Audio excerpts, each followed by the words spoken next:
Good morning मेरे प्यारे viewers. अभी मैं वॉकिंग पर निकला हूँ। उससे सूरज की जो रोशनी चारों बगल फैली हुई है और दृश्य भी बहुत अच्छा लग रहा है।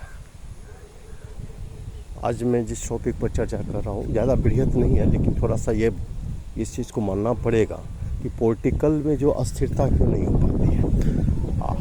आप देखे होंगे 2-3 दिन का रिजल्ट में ही लोग स्टेबिलिटी नहीं होने के कारण जो है आज फिर एक राजनीतिक दलों का विघटन हो गया और जो है एक नए सिरे से नया गठबंधन जुड़ा और बहुत सारे वादे को तोड़ा गया, निभाया गया। इस पर चर्चा नहीं करनी। चर्चा इस बात पे है कि आखिर राजनीति में ऐसी क्या बात हो जाती है कि लोगों का विश्वास उठ गया। तो यहाँ पर सबसे पहला क्वेश्चन ये उठता है, इसका कारण क्या होता है कि महत्वाकांक्षी हर लोगों में। देखिए, सपना देखनी बुरी बात नहीं है।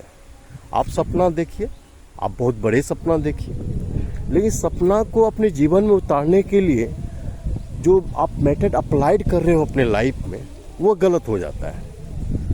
तो आप ऐसा मेथड अप्लाइड कीजिए ताकि जो कि सही मार्गदर्शन दे। ठीक है, आपके अंदर में अगर जज्बा है आप आगे बढ़े, लेकिन कम से कम 5 साल 10 साल की जो सरकार होनी चाहिए अस्थिर वाला होना चाहिए। और जितने भी सारे पार्टी के लोग हैं उनकी विचारधाराओं में भी अंतर नहीं होनी चाहिए। और आप कैलकुलेशन आप करके देखिए कि राय क्यों होता है, एक राय क्यों होनी चाहिए, ताकि जो सबका जो सामंजस्य स्थापित होगा किसी बातों पे लेकर, तो उसमें क्या होगा, अस्थिरता आएगी। तो यहाँ पे सबसे बड़ी बात है कि अगर राजनीति में अगर व्यक्तिगत बातों को प्रभाव डालिएगा तो वहाँ पे पार्टी लड़खड़ाएगी। लोग तरह तरह के आरोप लगाते हैं, ये है वो है, किसी को कोई धोखेबाज कर सकता है। मैं पार्टिकुलर किसी का नाम नहीं लेना चाहूँगा, किसी के बारे में बोल जा रहा है, अरे ये उसने उसको धोखा दिया, क्यों धोखा दिया। ये सब जो है बातें जो है यह विग्रह करने वाली बातें जो होती है, इस पर चर्चा करना बेअर्थ है। आप ये सोचिए कि अगर हम किसी स्टेट का विकास करना चाह रहे हैं तो एक आम सहमति होनी चाहिए। जब हम लोग कहते हैं जनता जनार्दन है, जनता भगवान होती है, तो आप जनता को दरकिनार क्यों करते हैं? ये हमारी जनता जो ऐसा सोचती है, ये आप कैसे कर सकते हैं? हर जनता की सोच अलग अलग है। जनता में आम सहमति आप लाइए ना। क्या आपने कभी भी व्यक्तिगत विचारों पर चर्चा किया है? जनता की राय का चर्चा किया है?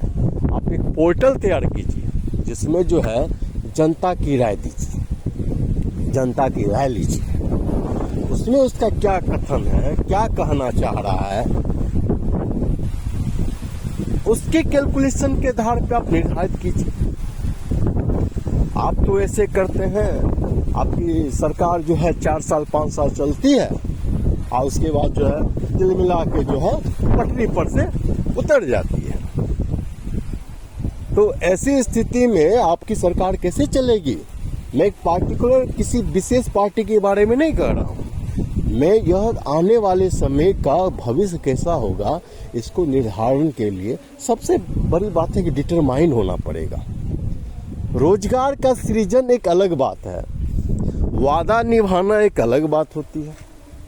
सबसे बड़ी बात होती है कि अगर हमारे विचारों में सच्चाई नहीं झलकेगी तो हमारा जो है राज विकास नहीं कर पाएगा। ये तो वाजिब है कि जो भी हमारा हिस्ट्रिकल रिकॉर्ड है हम लोगों का, इसमें आप देखिए कि जो भी एक कुशल नेतृत्व करता है उसी के आधार पे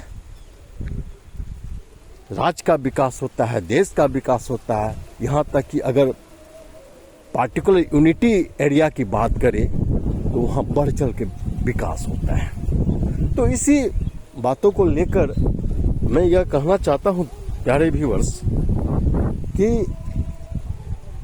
बहुत सारे ऐसे बातें होती है जो कि फालतू होता है, जो कि लीक से हट के होता है, उसको राजनीति में नहीं लाना चाहिए। राजनीति में जैसे मान लीजिए एक टारगेट मान के चलिए कि आप एक साथ ही पूरा टारगेट मत बना डालिए। जैसे आप 1 वीक का टारगेट ले सकते हैं, 1 मंथ का टारगेट ले सकते हैं, 1 ईयर का टारगेट लगता है। और टारगेट भी ऐसी होनी चाहिए कि अब ऐसा नहीं है कि हम जो है 1 करोड़ का रोजगार जो है 1 महीना ही पूरा करेंगे, ऐसा तो संभव नहीं है। तो इसीलिए एक ऐसा टारगेट दीजिए ताकि जनता में विश्वास रहे। और देखिए, कोई भी जनता नहीं चाहता है कि इस तरह से खिचड़ी सरकार चले। कोई भी जनता नहीं चाहेगा, चाहे वो किसी भी विशेष जाति का क्यों न हो। सब स्थिरता चाहता है, सब शांति चाहता है। ये चोरी बेभव साली जीवन को अपनाने से क्या फायदा है। इसीलिए जितने भी लोग हैं जो कि हमारी जनता है, आज ये मैं कहना चाहूँगा कि एक अपनत्व की भावना से एक अपना फीलिंग्स में शेयर करना चाहता हूँ कि रियलिटी को देखिए और उतना ही डिस्कशन करना चाहिए जितना आप समझ सकें। खासकर आजकल सिचुएशन ऐसा बना हुआ है, जिस विषय की जानकारी नहीं है उस विषय पे हम टांग अड़ा देते हैं। सबसे बड़ी बात है कि आप एनालिटिक स्टडी कीजिए, आप सिचुएशन बेस्ड स्टडी कीजिए। और खासकर जो भी गवर्नमेंट है, चाहे वो पहले थी या अभी मान लीजिए पार्टी में नहीं है, उन सबों से भी रिक्वेस्ट है कि जो होता है आप उसका आकलन कीजिए, उसका एवोल्यूशन कीजिए। और खासकर ऐसा टिक्का टिप्पणी से कुछ नहीं होता है। ऐसे में राज्य की जनता, देश की जनता को ही सारा खामियाजा भुगतना पड़ता है। इसलिए सच्चाई यही है कि एकजुट होके देखिए, अगर किसी में टैलेंट है, चाहे वो व्यक्तिगत विशेष हो, चाहे वो पॉलिटिकल विशेष हो, चाहे वो पार्टी विशेष हो, वह खुद ब खुद नज़र आ जाती है, क्योंकि उसकी पहचान उसके कामों से पता चल जाता है। बहुत सारा सुधार हुआ, बहुत सारे टीका टिप्पणी है, क्रिटिसाइज है।